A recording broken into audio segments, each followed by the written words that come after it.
Alright, I just wanted to prove this thing worked. Found this really nice old router at my aunt's house. Cord's taped up. I don't know. Pretty common for something like this, that from what I've seen, but router develops 1 horsepower. 6 amps. I couldn't find much info on it. Well, a couple other ones for sale on eBay, but this one's very nice looking. I cleaned it up, just wiped it off a little bit. But I wanted to show as a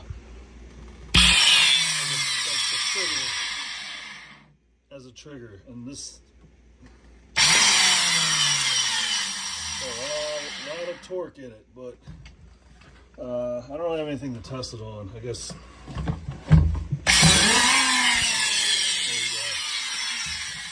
Still works. Has all these different features and whatnot. And there you go.